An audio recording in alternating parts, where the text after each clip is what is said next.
Easy 220, Easy 221. Very simple. Front door opens up just like that. You have your ink tube, and this is your master roll container. Now your ink tube, it's going to let you know when it's empty. If you can see, there's a flashing red light on here. When you see that, don't panic. All that means is your supplies are getting low. If you don't have any, go ahead and order some, because with ink, it means you only got a couple hundred copies.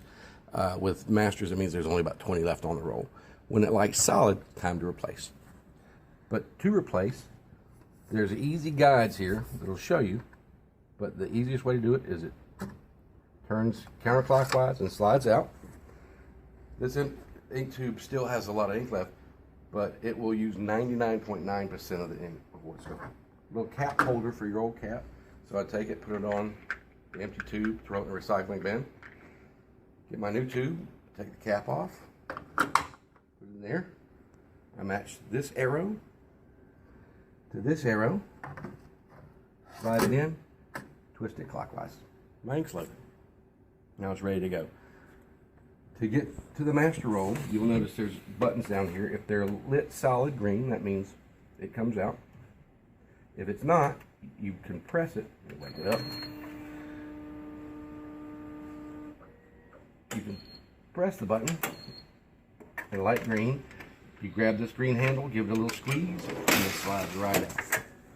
And just like the ink, there's simple instructions right here. But anything green on this machine means go. So this green handle, I'll show you, that lifts right up. And then this green tab pulls right out. Now your new roll is going to come wrapped in plastic, and on one end it's going to say green flange here.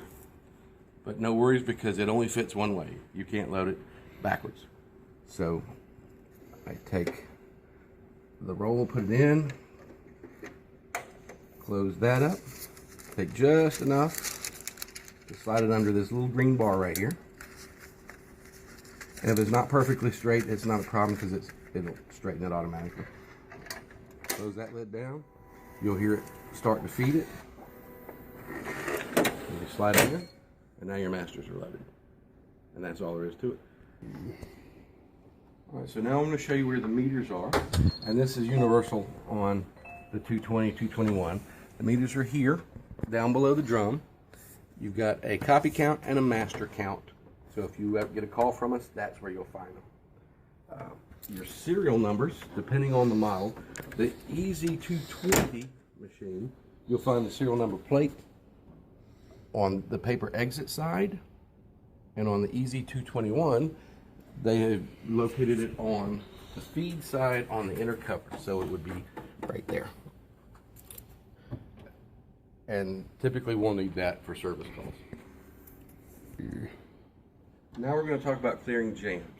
Just like any piece of equipment that moves paper through it, eventually you're going to get a jam. Good thing about the Riso is only 3 places it can be. Paper feed area, under the drum, or exit tray. In this case, we've jammed it under the drum, so we can show you how to clear it.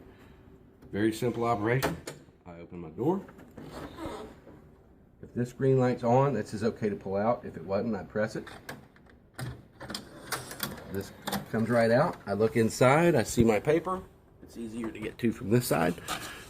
I pull it out, slide my drum back in place, and press reset. It's clear.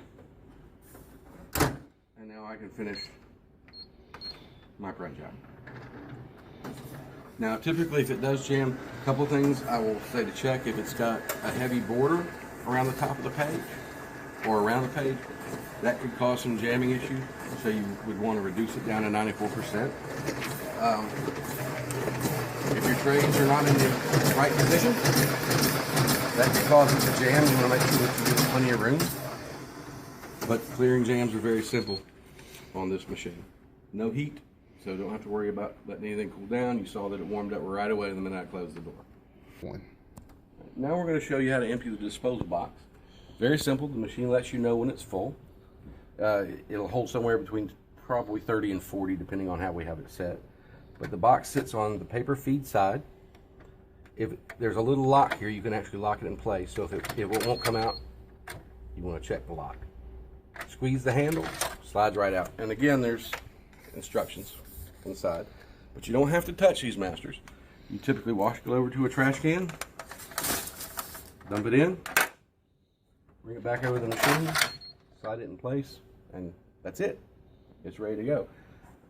Again, it will let you know when it's full, so it's not like you have to do that every time.